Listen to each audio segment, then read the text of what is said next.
की वीडियो में दोस्तों आप देख रहे हैं बनारस रेल इंजन कारखाना है। विजयदशमी बरेका मैदान में बड़ी धूमधाम से मनाया जा रहा है।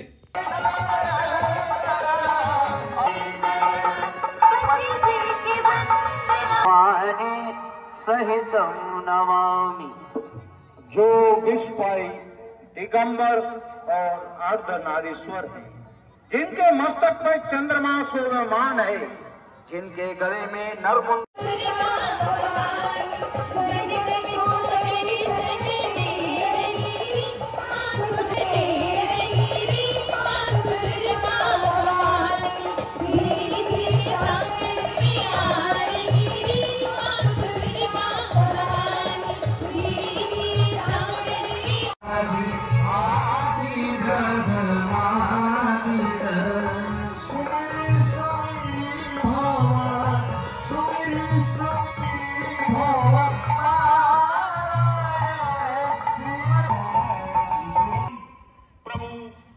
आदि देव जिनकी सेवा किया करते हैं। हनुमान, सुग्रीव एवं भरत आदि भाई बड़े प्रेम से जिनकी आराधना में लगे रहते हैं, जिनके साथ सीता जी शोभायमान हो रही हैं, उस श्याम सुंदर द्विभुज पितामहरी प्रसन्न मुख आदर्श नारी, सृष्टि के उद्भव विकास वाली सीता, जिन्होंने वन में राम का साथ दिया, धर्म की धूल मानते जो न होते जग जनम भरते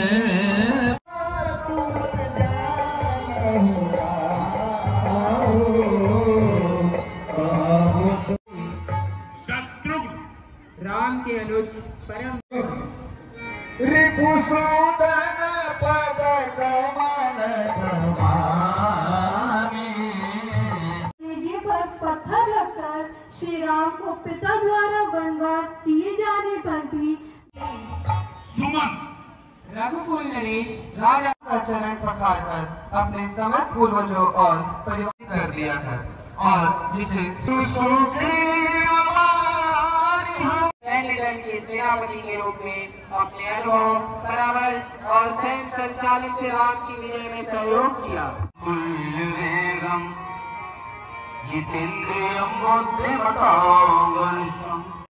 जो राम का बुद्धिमान और चतुर बनकर और रावण से पराभूत होकर जीवन के अंतिम क्षणों में श्री राम जी का दर्शन पाया।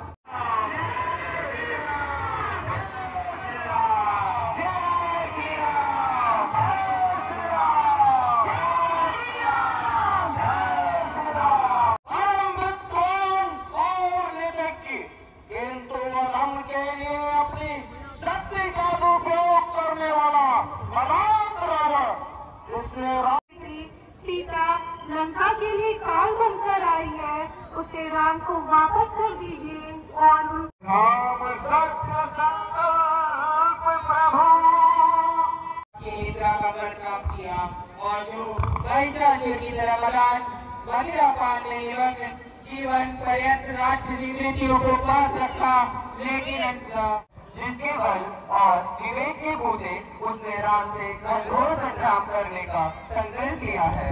सेना के इस संघार से दुखी रावण इंद्रजीत मेघनाथ की भार्या, रावण की कुलवधू पतिव्रता सुलोचना, जिसके पतिव्रत देश के आगे देवताओं को भी शीश नवाना पड़ता है, और जो अपने पति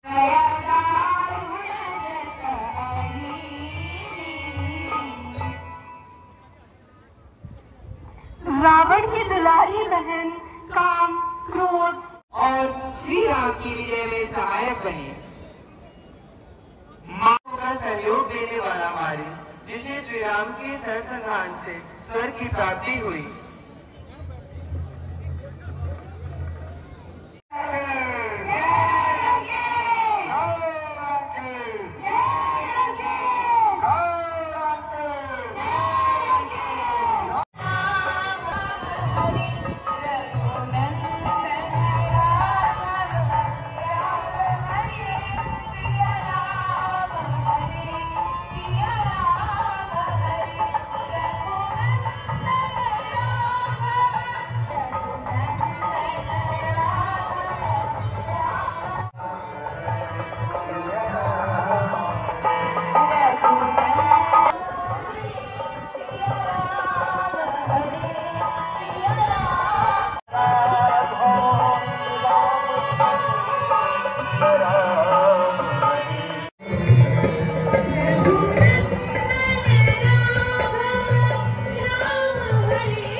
विशिष्ट अतिथि महोदय को आरती स्तर पर ले चलें।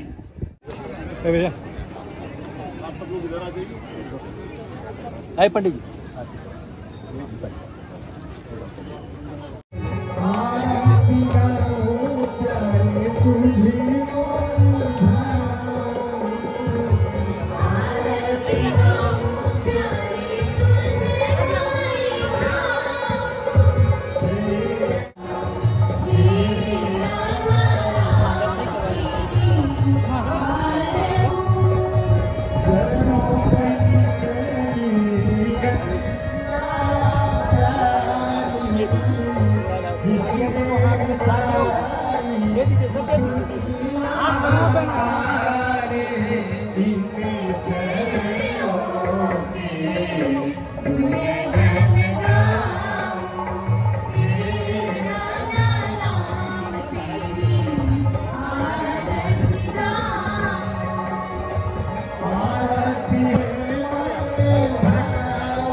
जैसा कि पता ही है कि सारे उत्सवों का समय चल रहा है और ये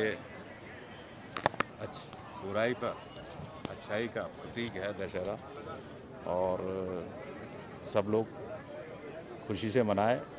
बरेका परिवार की तरफ से सबको दशहरा की शुभकामनाएं। धन्यवाद। दिए गए वचनों को पूरा करने हेतु उन्हें राम को वनवास देना पड़ता है।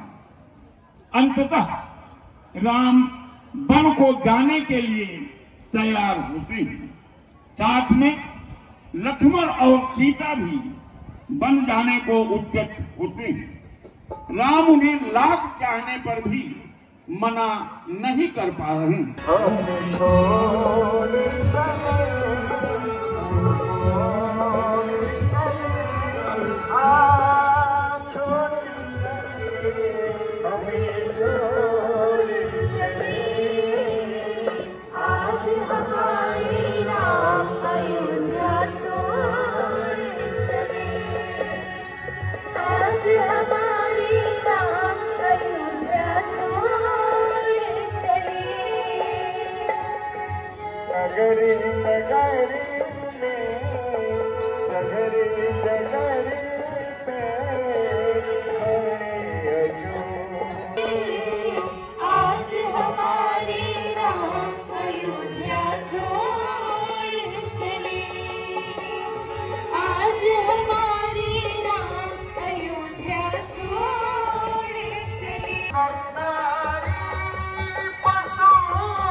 कौशल्या श्री राम के वियोग में विह्वल होती और उनके मुख से अनायास ही वात्सल्य प्रेम के गीत प्रस्फुटित हो उठते। आजो मोहि राम की सुधियाई, आजो मोहि राम की सुधियाई।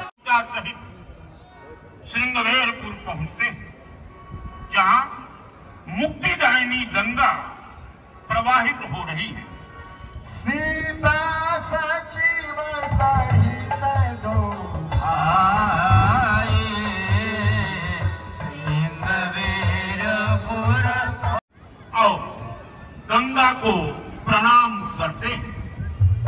रात्रि विश्राम के पश्चात राम मंत्री सुमंत को आदर सहित अयोध्या वापस भेजते हुए कहते हैं, पीतु पद गही करी को बिनती, बिनय करत कर जो चिंता को नहीं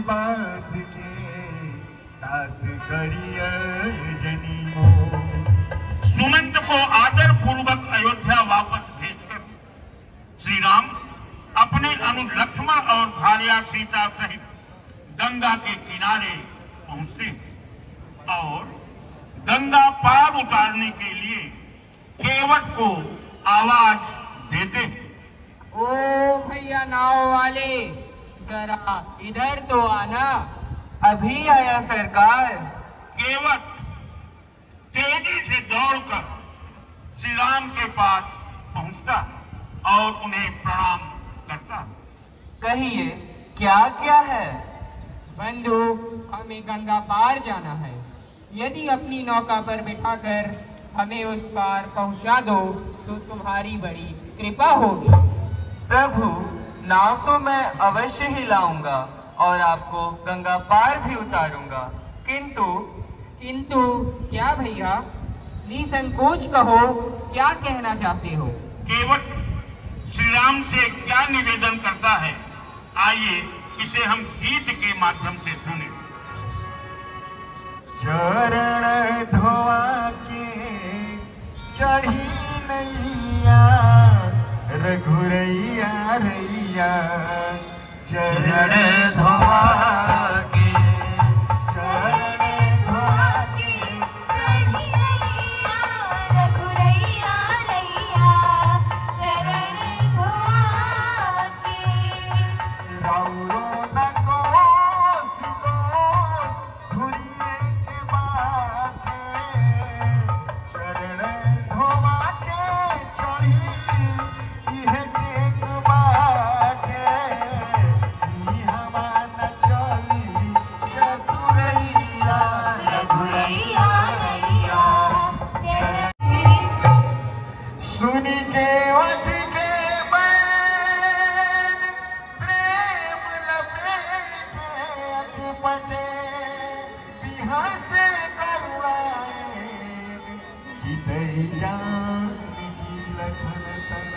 राम मुस्कुराते हुए बोले, भाई तुम वही करो जिससे तुम्हारी नाव भी ना जाए और हम उस पार भी पहुंच जाए। केवट दौड़कर परात में जल लाता और भगवान के पैरों को प्रेम के साथ धोकर अपने पूरे परिवार के साथ अमृत पान करता। तत्पश्चात आनंद पूर्वक अपनी नाव लाता। मोरे राघो जी उतरेंगे पार, गंगा मैया धीरे बहो। मोरे राघव जी उतरेंगे पार, गंगा मैया धीरे। कराने के पश्चात भगवान राम केवट को कुछ देना चाहते। माँ जानकी श्री राम के मन की बात सुनकर उन्हें अपनी मुद्रिका उतारकर केवट को देने के लिए देती, परंतु केवट उसे अस्वीकार करते हुए भगवान से निवेदन करता। केवट ने कहा रघुराई से उतराई न लूंगा है भगवान। केवट ने कहा रघुराई से उतराई न लूंगा हे भगवान। केवट ने कहा रघुराई से उतराई न लूंगा हे भगवान। केवट ने कहा रघुराई से उतराई न लूंगा हे भगवान।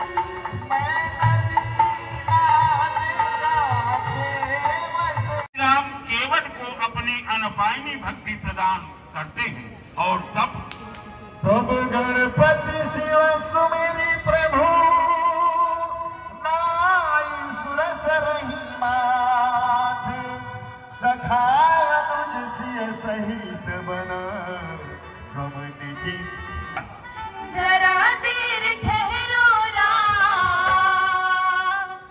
जरा देर ठहरो राम, तमन्ना यही है अभी हमने जी भर के देखा।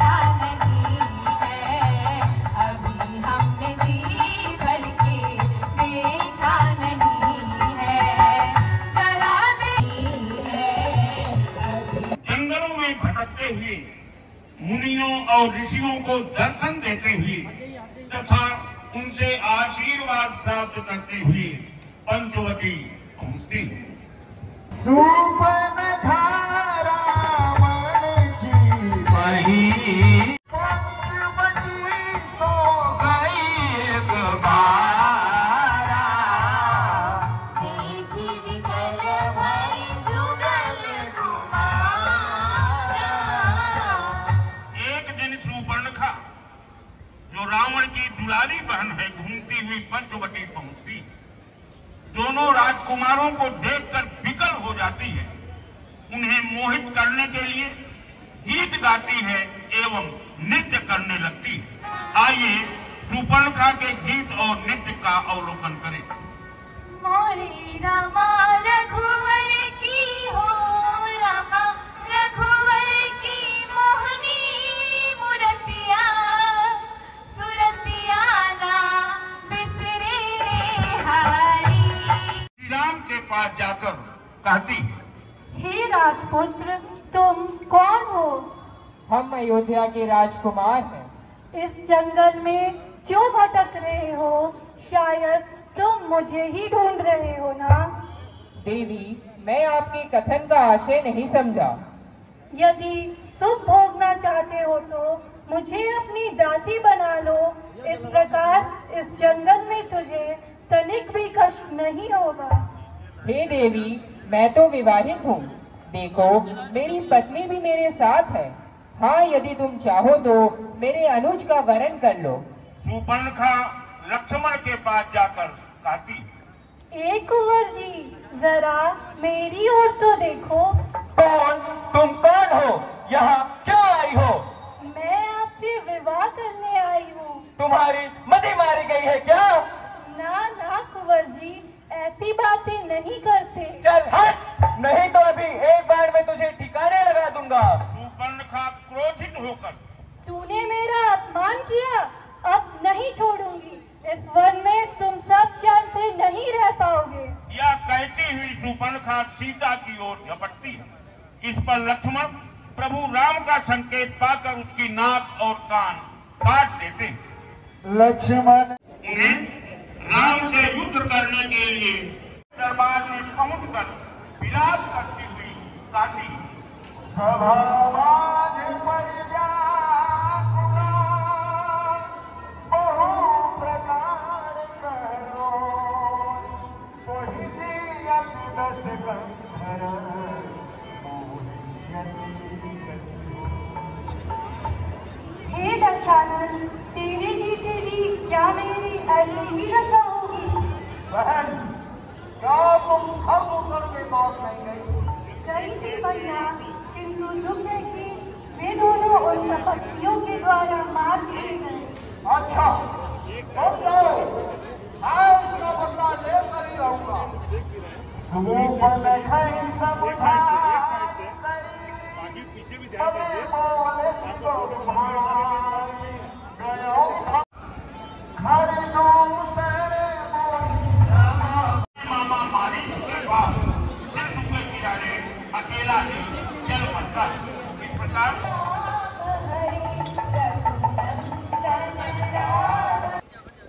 मानव लीलाओं को सार्थक करने हेतु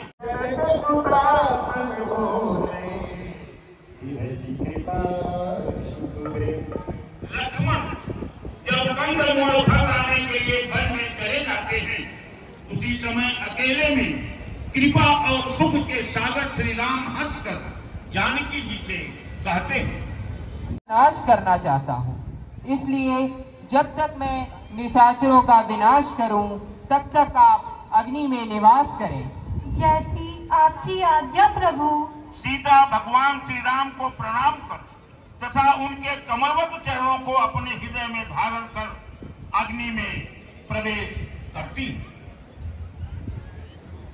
जाते समय अपनी प्रतिछाया श्री राम के पास छोड़ देती, जो रूप, रंग, शील और स्वभाव में उन्हीं के सदृश है।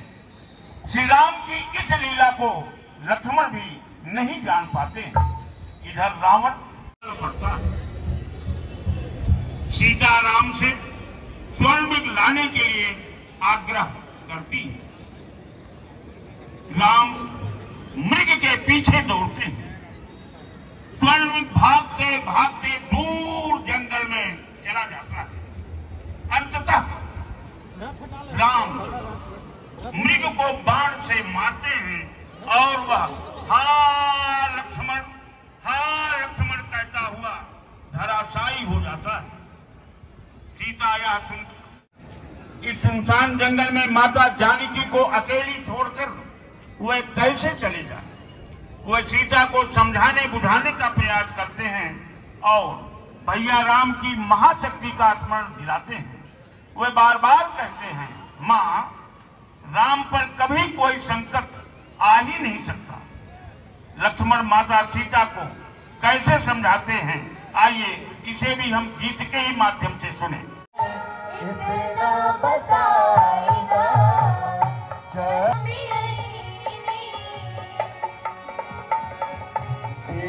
के आदेश गईले राम रघुराई और सीता के भला बुरा कहने पर लक्ष्मण राम का पता लगाने के लिए वन में जाने को उद्यत होते हैं। लेकिन जाते समय वह एक रेखा खींच देते हैं और जगत जननी से पुनः आग्रह करते हैं। माँ, आपकी आज्ञा शिरोधार्य करना भैया राम का पता लगाने के लिए जा रहा हूँ, लेकिन आपसे प्रार्थना है कि आप इस रेखा के बाहर पैर न रखना। लक्ष्मण के वहां से प्रस्ताव आता है और भिक्षा देने के लिए गुहार करता है। भिक्षामि देहि मां, भिक्षामि देहि, मुझे भिक्षा दो मां। सीता रावण को भिक्षा देने के लिए आगे बढ़ती है, लेकिन वह रेखा के बाहर नहीं आती। रावण बिना भिक्षा लिए ही पीछे हट जाता है और कहता है, मैं भक्त भिक्षा नहीं ले सकता। यदि भिक्षा देकर द्वार आए ब्राह्मण को निराश नहीं लौटाना है तो रेखा के बाहर आकर मेरी झोली भर दे मां, अन्यथा मैं लौट जाऊंगा, बिना भिक्षा लिए ही वापस चला जाऊंगा। सीता सोच में पड़ जाती। एक ओर लक्ष्मण का रेखा के बाहर न जाने का अनुनय और दूसरी ओर बिना भिक्षा लिए ब्राह्मण का भय। वह चिंतित हो उठती है। अंततः वह भिक्षा देने के लिए आगे बढ़कर रेखा पार करती है।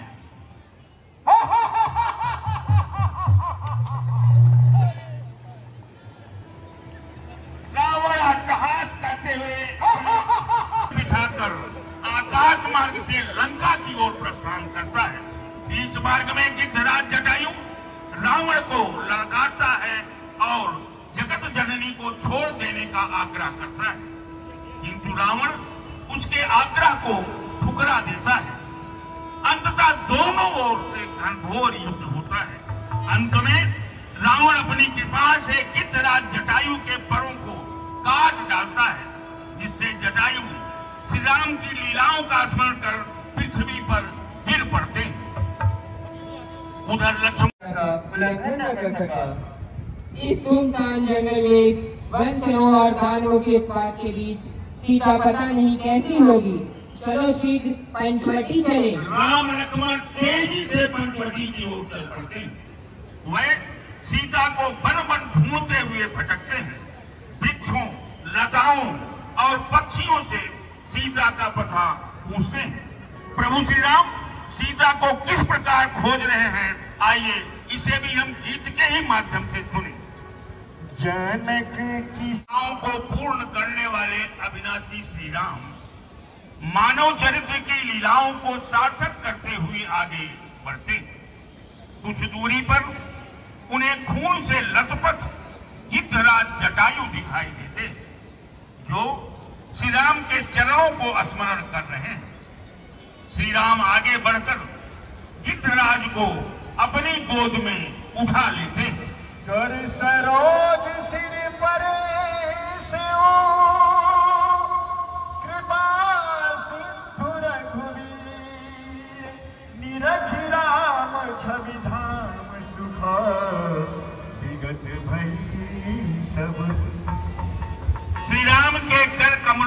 स्पर्श पाकर और उनके कमलवत मुख की शोभा देखकर जटायु की समस्त पीड़ाएं दूर हो जाती, वह उठकर बैठ जाते। श्री राम गिद्धराज जटायु से कहते कि यदि आप चाहें तो अपना शरीर बनाए रख सकते हैं, किंतु भाग्यशाली गिद्धराज श्री राम से निवेदन करता है। गिद्धराज जटायु क्या निवेदन करते हैं, आइए इसे भी हम गीत के ही माध्यम से सुने। वही रघुराई से जटायु हो, नाथ सुनिलाय रघिया।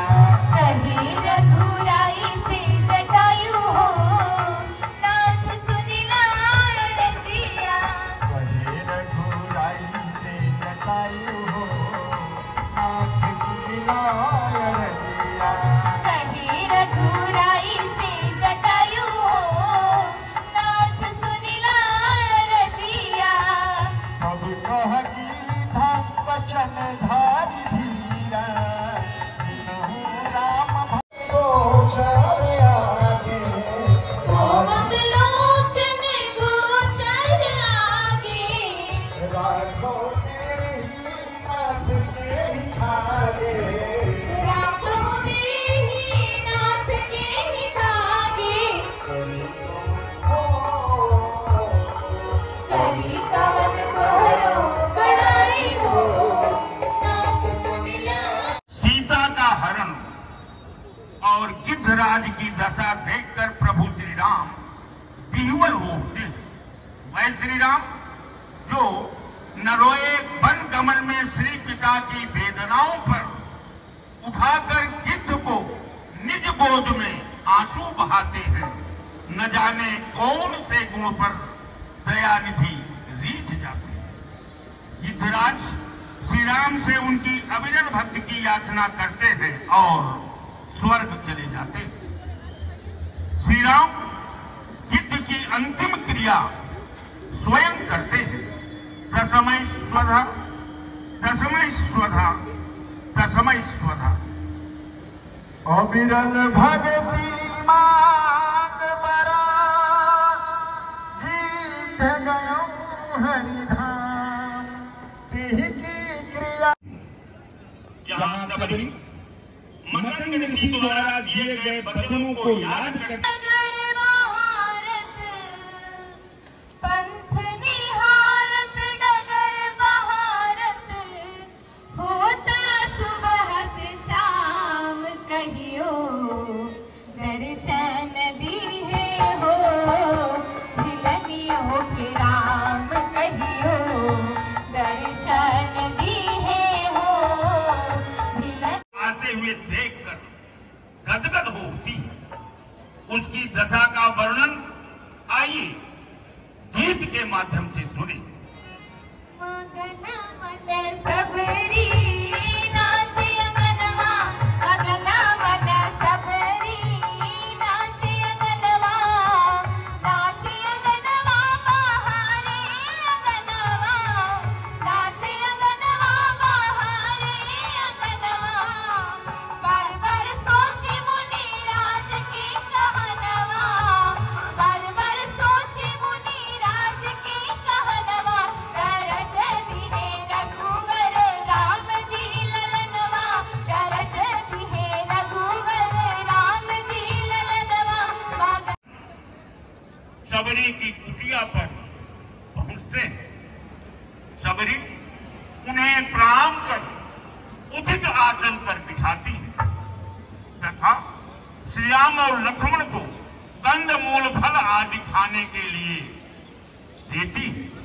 कंद मूल फल सुरसियति, दिए राम कहुआन। प्रेम सहित प्रभु खाए, बारंबार बखान। सबरी हाथ जोड़कर खड़ी हो जाती है और भगवान श्री राम की ओर देखकर कहती है, हे नाथ, मैं आपकी स्तुति किस प्रकार करूं? मैं नीच जाति की हूँ और मैं अधम देवी अधम स्त्रियों में अत्यंत अधम हूँ। हे पापनाशन, मैं मतिमंद भी हूँ। हे भामिनी, मेरी बात सुनो। मैं तो अपने भक्तों की ही भक्ति से अपना संबंध मानता हूँ। जाति पाति, कुल धर्म, बड़ाई, बल, कुटुंब, गुण, इन सब के होने पर भी भक्तिहीन मनुष्य जलहीन बादल के समान। तत्पश्चात प्रभु राम सबरी को 9 भक्ति का वर्णन करते हैं।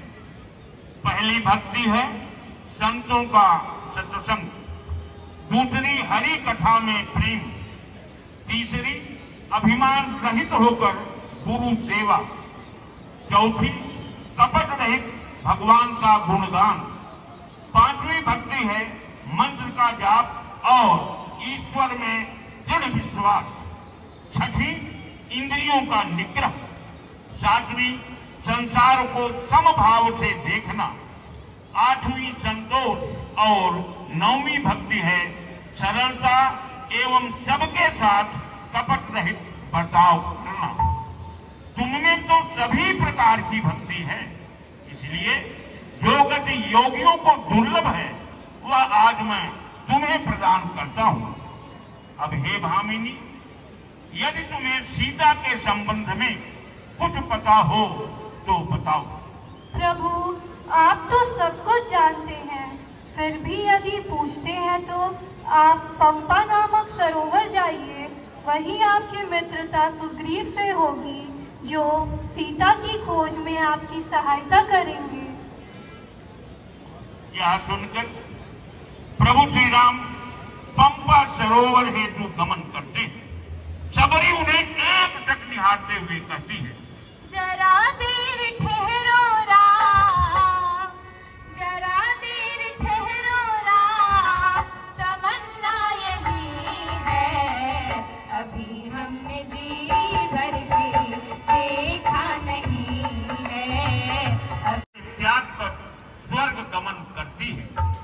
इस प्रकार राम बन बन भटक रहे हैं। वह घूमते हुए किष्किंधा के समीप पहुंचते।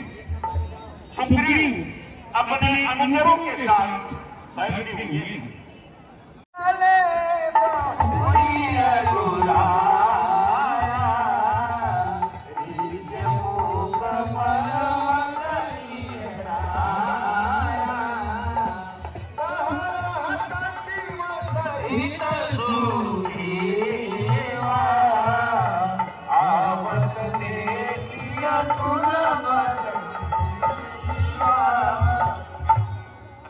लक्ष्मण को अपनी तरफ आते हुए देख सुग्रीव भयभीत हो जाते और कहते, हनुमान, जरा देखो तो सही, ये 2 व्यक्ति कौन हैं जो इधर ही आ रहे हैं?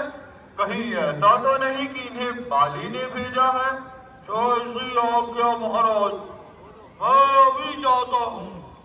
हनुमान ब्राह्मण का वेश धारण कर तेजी से राम लक्ष्मण के समीप पहुंचते और उनसे क्या पूछते हैं, आइए इसे हम गीत के माध्यम से सुने।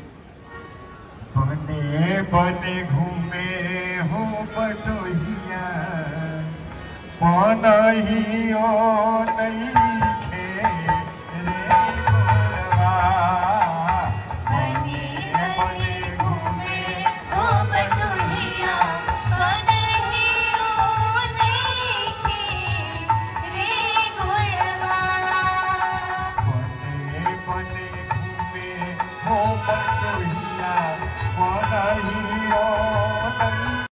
आप दोनों कौन हैं?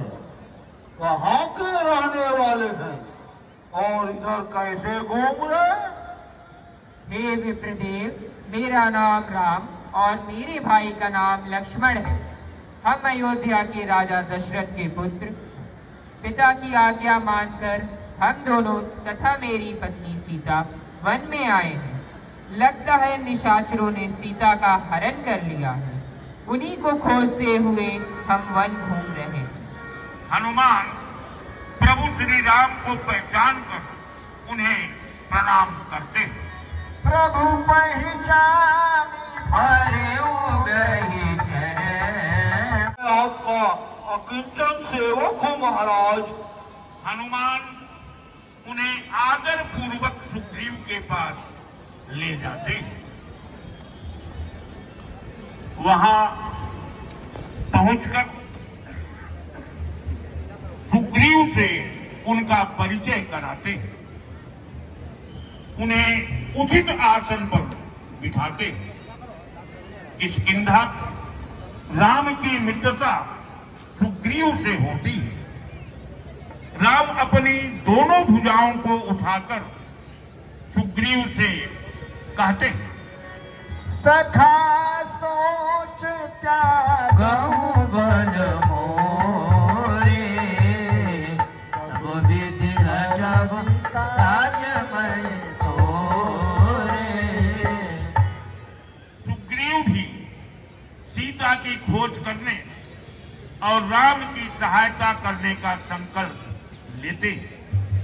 राम बाली को मारकर सुग्रीव को उनका राज्य दिलाते। इस प्रकार कुछ समय व्यतीत होता है। एक दिन हनुमान सुग्रीव से सीता का पता लगाने के लिए कहते हैं, बहुत दिन हो गए हैं महाराज, माँ सीता का कोई समाचार नहीं मिला। हम प्रयत्न करते हैं हनुमान। सुग्रीव जामवंत को बुलाते हैं। जामवंत हनुमान और अंगद आदि वानरों के साथ सीता की खोज में दक्षिण दिशा की ओर चल पड़ते हैं। चलते समय श्री राम हनुमान को अपनी अंगूठी पहचान स्वरूप देते। सीता को खोजते समुद्र को देखकर सब चिंतित हो जाते हैं। सागर तीर खड़े सब वीर, अधीर दुखी मन संशय भारी। बूढ़े रिक्षेष हैं अंगद नायक, सिंधु अपार के पार उतारी। किंतु जामवंत को हनुमान पर विश्वास है। वह उन्हें बुलाकर कहते हैं, जानी कपीस सबय विधि लायक, बोले रिक्षेष सुनो बलधारी। राम के काज लियो अवतार, तो राम के काज में जा व्रत धारी। हे पवन तने अंजनी लाला, अपनी तंद्रा को त्यागो तुम। संपूर्ण शक्ति के साथ साथ हे राम तुम्हारे जागो तुम। संपूर्ण शक्ति के साथ साथ हे राम तुम्हारे जागो तुम। राम का नाम सुनते ही हनुमान उछल पड़ते। उन्हें अपने बल का समय रक्त वर्ण मोचन हुए, गरजे श्री हनुमान। राम का नाम सुने हनुमान, कियो तन भूधर रूप कराला। काल डरे महाकाल डरे, दिगपाल दशे लख कालम काला। पुनः हनुमान जामवंत से कहते हैं, सोखू समुद्र या तोड़ू त्रिकूट या रावण बांध लाऊं मतवाला। अरे जो तुम चाहो वही कर लाऊं, सिया को भी लाऊं कहो रिक्षपाला। जामवंत उनके क्रोध को शांत कराते हुए कहते, हनुमान पवन के पूत जा पवन समान, जहां जगदम्बा दुखी अकुलाही। जाई कहो कुशलाई प्रभु, सुदिलाओ सिया कुछ और न जाए। हनुमान अपनी गदा लेकर तेजी से छलांग लगाते हैं और आकाश मार्ग से समुद्र को पार कर लंका की अशोक वाटिका में मंदोदरी के साथ अशोक वाटिका में पहुंचा और वहां पहुंचकर सीता से कहा, एक बार मेरी ओर देखो तो सही, मैं तुम्हें गंगा की महारानी बना दूंगा। हम लोग मीरा की दीवानी से घायल हो गए।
रावण को सूचना देता है। रावण के आदेश से इंद्रजीत हनुमान के साथ युद्ध करने के लिए चल पड़ता है। मेघनाथ और हनुमान में घनघोर युद्ध होता है।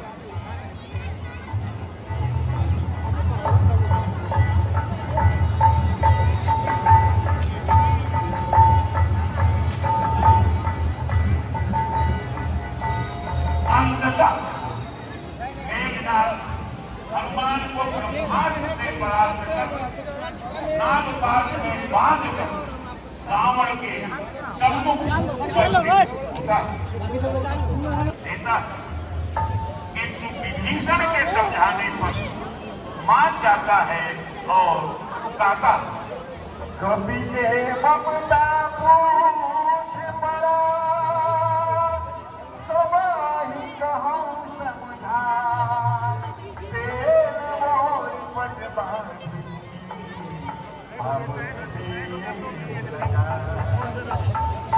रावण के आदेशानुसार हनुमान की पूंछ में कपड़े लपेट दिए जाते और उस पर तेल गिराकर पूंछ में आग लगा दी जाती।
यदि उन्होंने एक बार में भीतर आकर मेरा उद्धार नहीं किया तो ये राक्षस मुझे दिल नहीं तोड़ेंगे। थोड़ा पीछे देखो, साइड हो जाइए।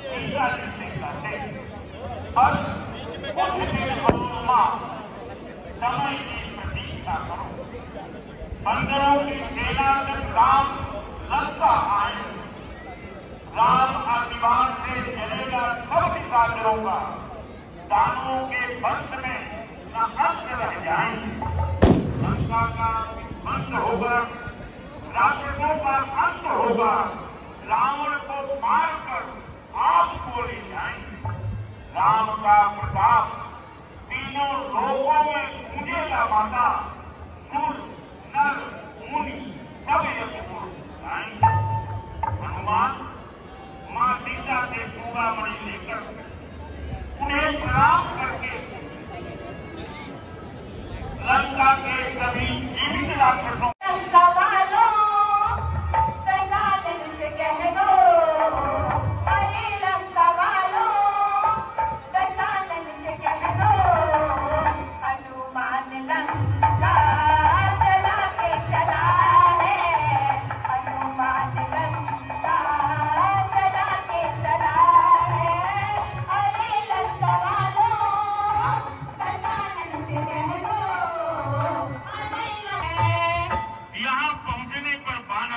स्वागत करते हैं। सब मिलकर राम के पास जाते। यहां पहुंचकर हनुमान प्रभु श्री राम को चूड़ामणि देकर मां सीता का संदेश सुनाते हैं। उधर लंका में रावण के हित चिंतक उसे समझाते हैं कि सीता को वापस करके राम से संधि कर ली जाए। भाई विभीषण भी रावण को समझाना चाहता है। विभीषण रावण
मित्रता कर लीजिए, इसी में हम सबकी भलाई है। बार बार बदला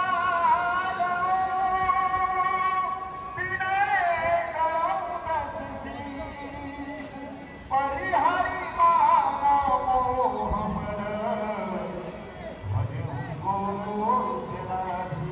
रावण क्रोध से उत्तेजित होकर कहता है,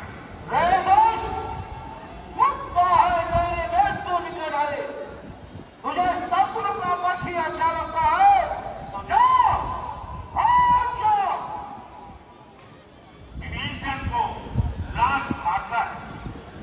विभीषण फिर भी भाई से निवेदन करते हैं, किंतु अंत में लाचार होकर भाई को प्रणाम करके रामादल की ओर चल पड़ते।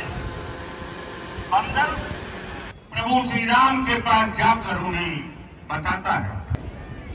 प्रभु राम सुग्रीव से कहते हैं, हे मित्र, राक्षसों की माया जानी नहीं जाती। पता लगाओ यह कौन है और क्यों आ रहा है। महाराज, मैं अभी हनुमान को भेजकर पता लगाता हूँ।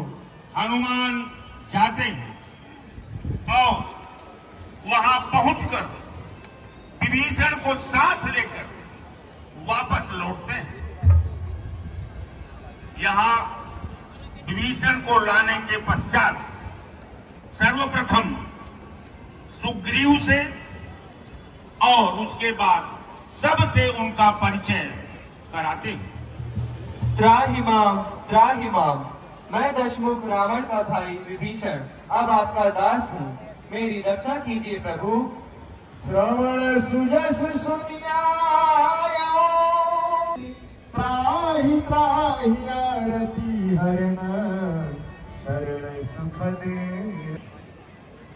उसी समय हनुमान से जल मंगाकर उनका अभिषेक करते। जो संपत्ति शिवराव नहीं दीन दिए दसमात, सोई प्रकार राम का पक्ष और भी प्रबल हुआ। एक दिन उन्होंने सबसे मंत्रणा की कि अब क्या किया जाए। सलाह हुई कि नीति के अनुसार पहले एक दूत रावण के पास भेजा जाए। जामवंत ने अंगद को दूत बनाकर भेजना उचित बताया। राम ने इस राय को भी स्वीकार किया। अंगद को बड़ी प्रसन्नता हुई। वह राम के रावण के दरबार की ओर तेजी से चल पड़ते। अंगद रावण के दरबार में पहुंच। रावण उन्हें देखकर पूछा, कौन है तू? क्या है? हे रावण, मैं भगवान श्री राम का दूत। मेरे पिता बाली से तुम्हारी मित्रता थी ना, इसलिए मैं तुम्हारी भलाई के लिए आया हूँ।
मेरा पैर कोई बता सका तो मैं सीता जी को मार सकता हूँ।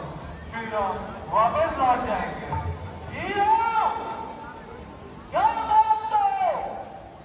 अभी बार बैठाकर इस बंदर को पृथ्वी पर पछाड़ दो। एक करके योद्धा आते पर अंगद का पैर रस से फंस नहीं, अलग अलग हार जाने पर सब एक साथ मिलकर प्रयास करते लेकिन असफल रहते। तब युवराज मेघनाद होते, उन्होंने भी प्रयत्न किया पर अंगद का पैर ढीला कर दिया। रावण जब अंगद का पैर पकड़ने चला तब अंगद हंस पड़े और हंसते हुए बोले, मेरा पैर पकड़कर क्या होगा? भला चाहते हो तो जाकर श्री राम के पैर पकड़ो, वे तुम्हें क्षमा कर देंगे और तुम्हारा उद्धार कर देंगे। अंगद आगे बढ़कर रावण के सिंहासन पर गदा मारता है। फिर अंगद वीरता से दौड़ते हुए करते हैं और लंका का पूरा वृत्तांत सुनाते हैं। आखिर युद्ध हुआ ही।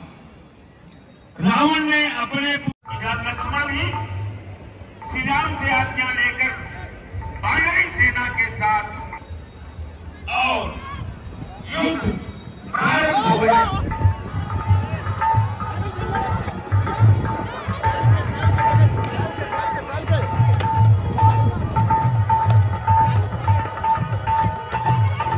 मैं अगली बार छोड़ रहा हूँ जो तुम्हारी समस्त सेना को जाकर भस्म कर देगा। संभालो लक्ष्मण, मेघनाद, तुम्हारे अगली बार का प्रभाव समाप्त करने के लिए ये रहा मेरा नीमर। अच्छा, अब तुम नहीं बचोगे, यह रही मेरी वीर गात्री शक्ति।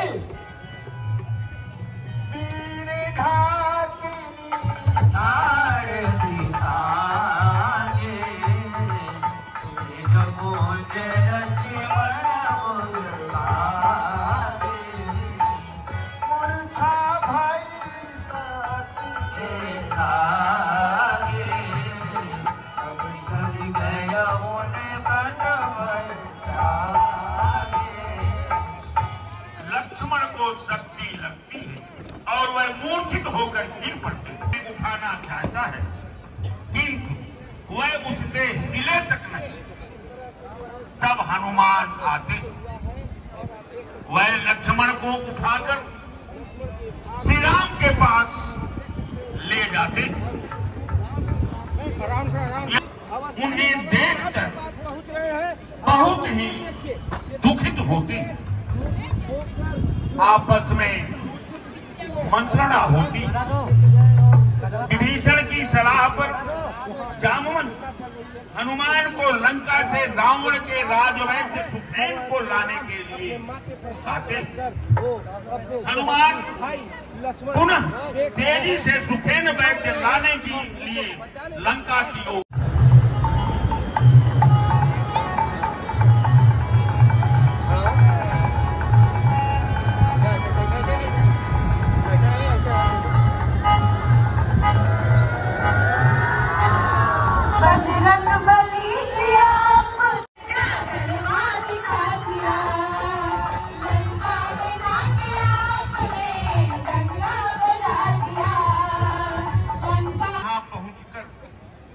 मूर्छित लक्ष्मण की नाड़ी देखकर कहते हैं कि यदि सूर्योदय के पूर्व द्रोण पर्वत से संजीवनी बूटी आ जाए तो उपचार के बाद लक्ष्मण के प्राण बच सकते हैं।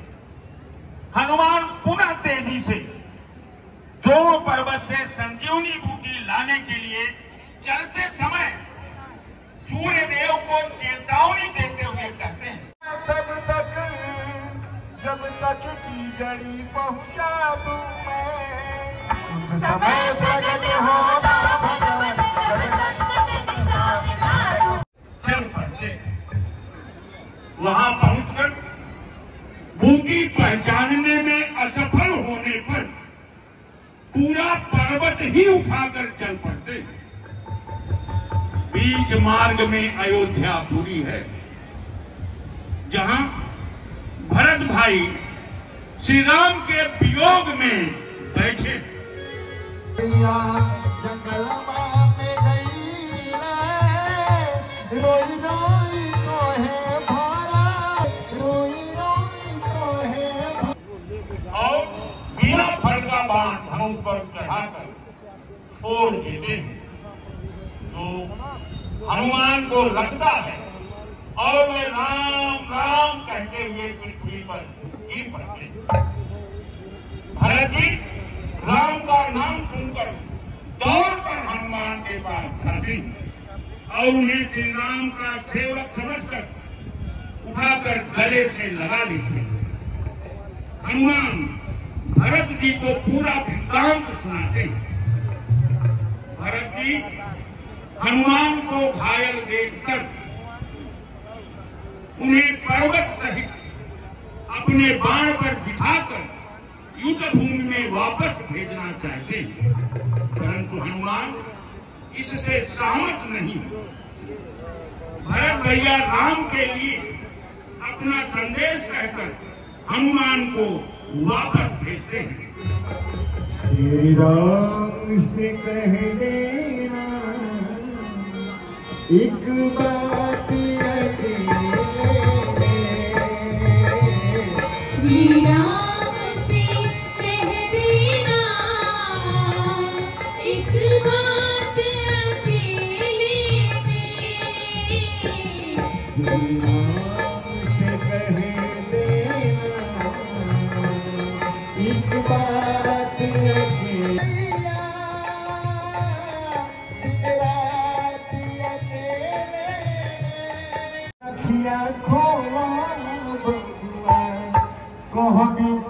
के छुटका भाई अखिया खोला बकुआ रे बोले कछु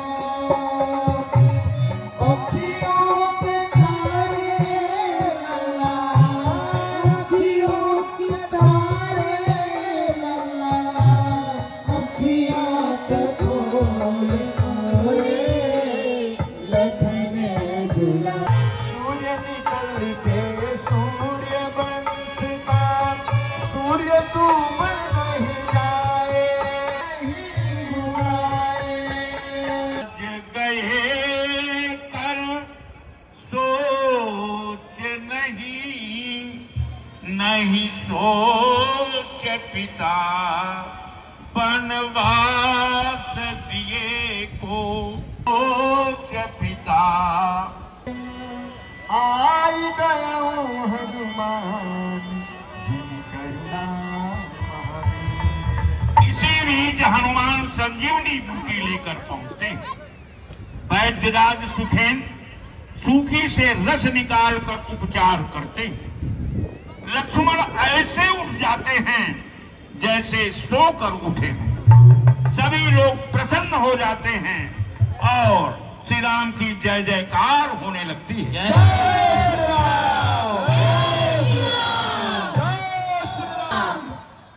इस प्रकार युद्ध जगाने का निर्णय लेता है। अथक परिश्रम के बाद कुंभकर्ण जानता और रावण के पास चलता है। यहाँ पहुंचकर अपने जगाए जाने का कारण पूछता है।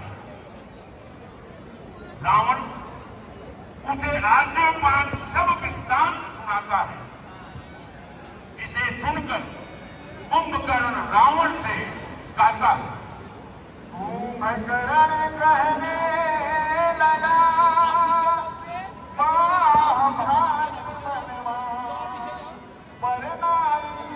कह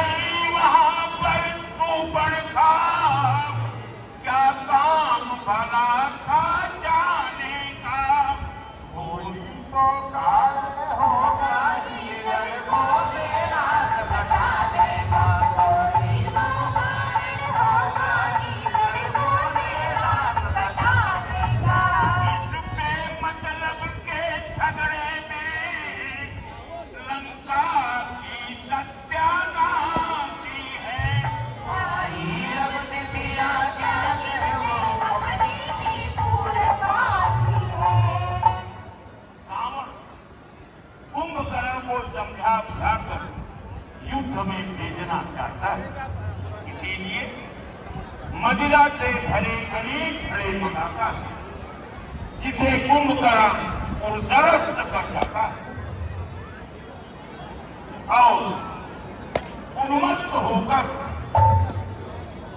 चित्कार करता हुआ युद्ध भूमि में अकेले ही चल पड़ता है।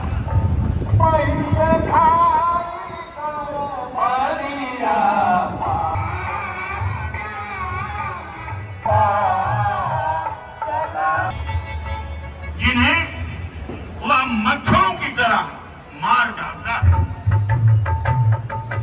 एक बंदर प्रभु श्री राम के पास आकर ये सूचना देता है। भगवान श्री राम मुस्कुराते हुए बंदर भालुओं के पास युद्ध स्थल पर पहुंचते हैं। कुंभकर्ण और श्री राम में घनघोर युद्ध होता है।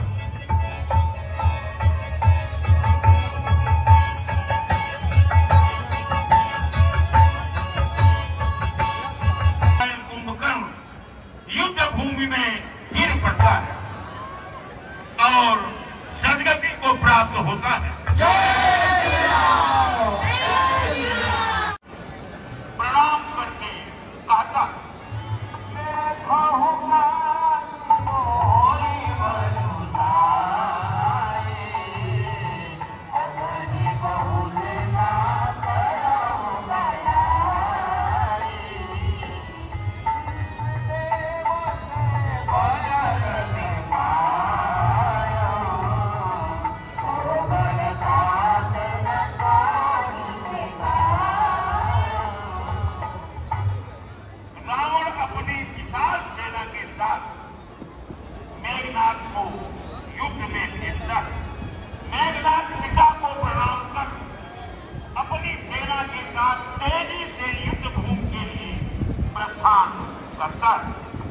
इधर लक्ष्मण से युद्ध प्रारंभ हो जाता है।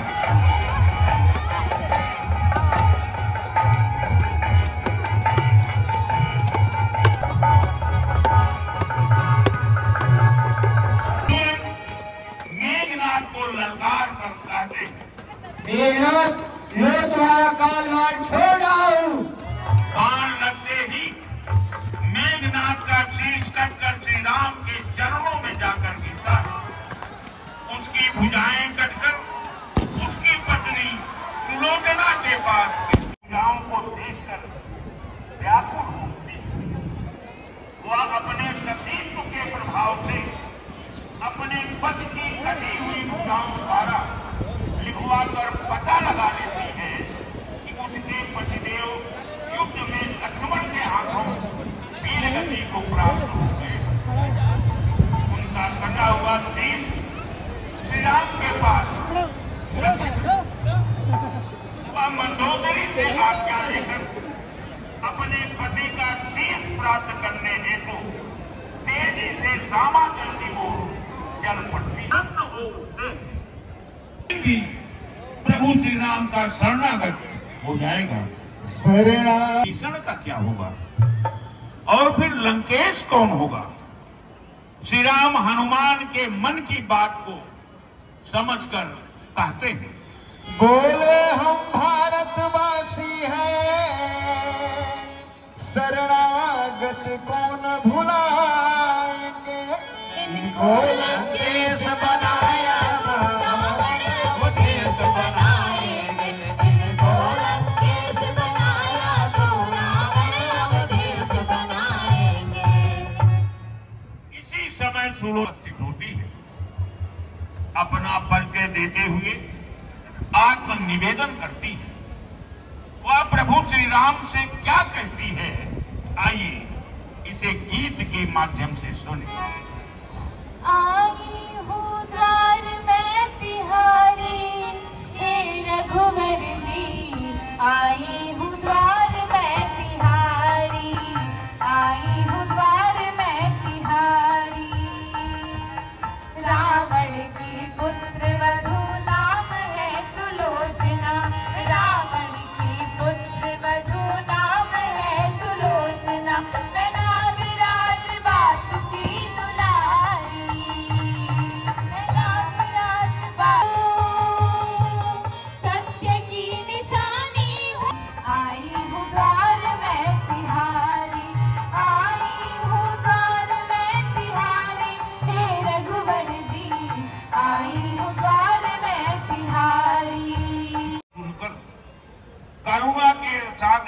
राम विह्वल हो उठते हैं। उनकी आंखों से अश्रुधारा प्रवाहित होने लगती है।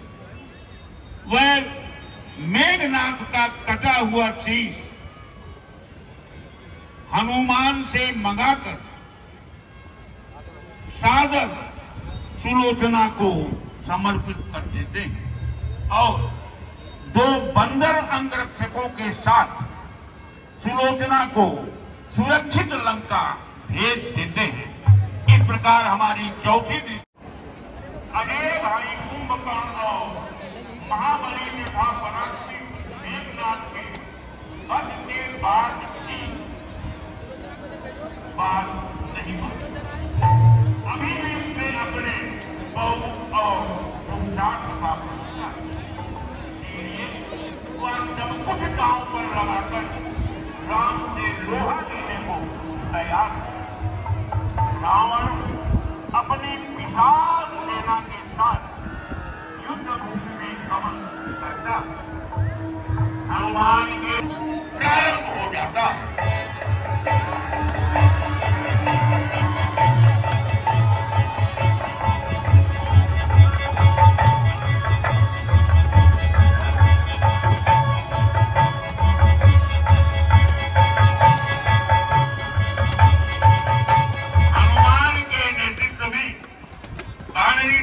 रावण पर प्रहार करती है, किंतु रावण के प्रहार और उसकी माया से रामादल में त्राही मच जाती है।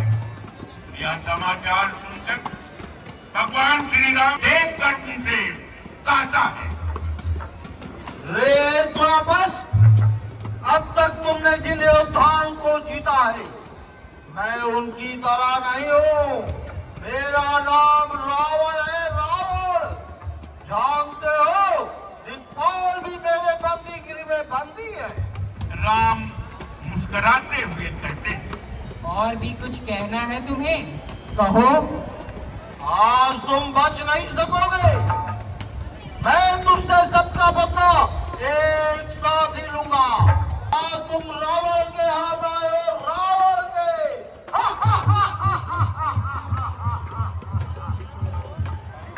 शूरवीर कहते नहीं, करके भी दिखाते हैं। तुमने तो धर्म की मर्यादा भंग करके अपने बल के घमंड में वैदेही के रूप में अपनी मृत्यु उड़ाई है। क्या कि तुम अपने को वीर समझते हो? तो आओ, मेरे बाणों का सामना करो।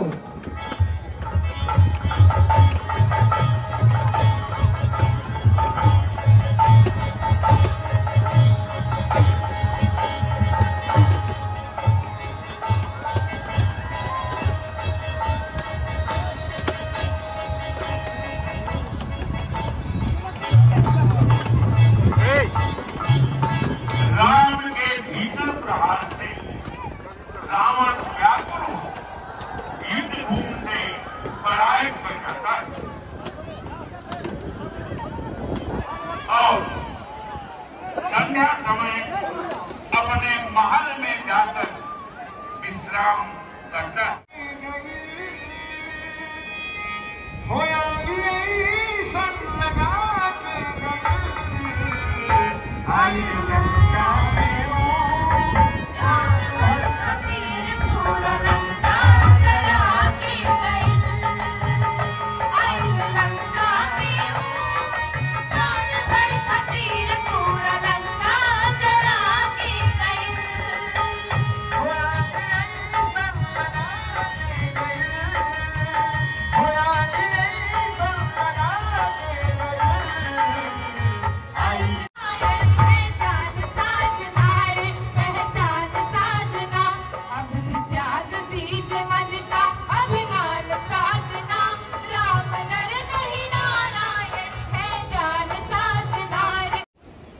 विशाल वानरी सेना के साथ रावण से युद्ध करने के लिए युद्ध स्थल पर चलते हैं।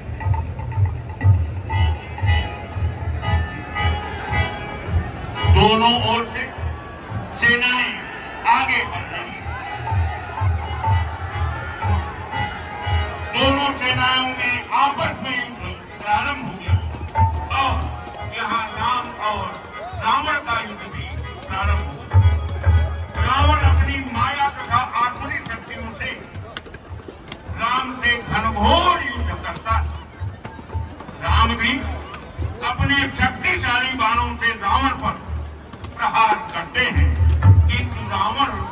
मरता नहीं।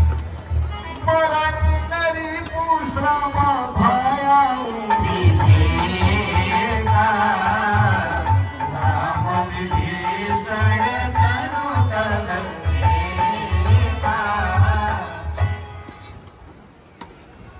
मित्र, लगता है तुम कुछ कहना चाहते हो। कहो, क्या कहना चाहते हो? संकोच रहित होकर कहो। प्रभु, मैं दशानन की मृत्यु का रहस्य आपको बताना चाहता हूँ। इस दुरात्मा का सहज संहार तभी संभव है जब मैं उस रहस्य को आपसे प्रकट कर दूं। मित्र, तुम जो कुछ उचित समझते हो वह मुझसे कहो। बस जाके नाथ नियत राम प्रभु, दशानन शिव जी का अनन्य भक्त है और उनके द्वारा इसे वरदान प्राप्त है। जब तक इसके नाभि गुण का अमृत नष्ट नहीं होगा तब तक इसकी मृत्यु संभव नहीं है। यह जानते हुए श्री राम अपने धनुष पर एक साथ 31 बाणों को संधान कर रावण के नाभि को लक्ष्य करते हैं। सरासन श्रवण लगी, छाड़े सरयत की, रघुनायक सायक चले मानव का। राम बाण चलाते, रावण की नाभि में बाण लगते ही वह धिक्कार करता हुआ पृथ्वी पर गिर पड़ता और उसकी सदगति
ठीक है, ये कहीं दादा गिर ना जाए। हाँ, गिर जाएगा।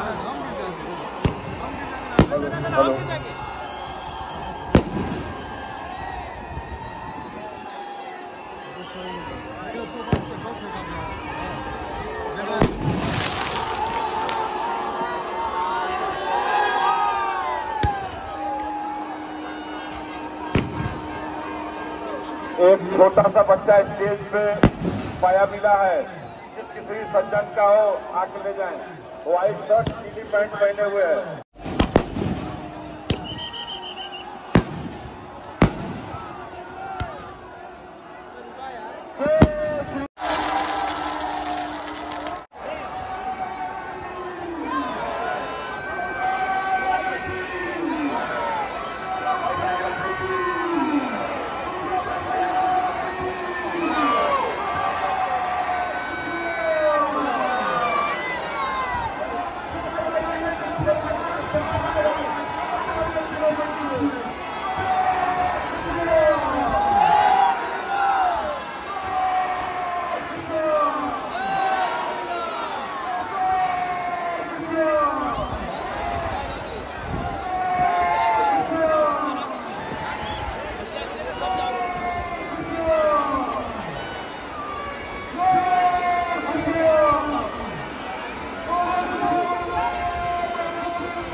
बनाइए और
Gracias.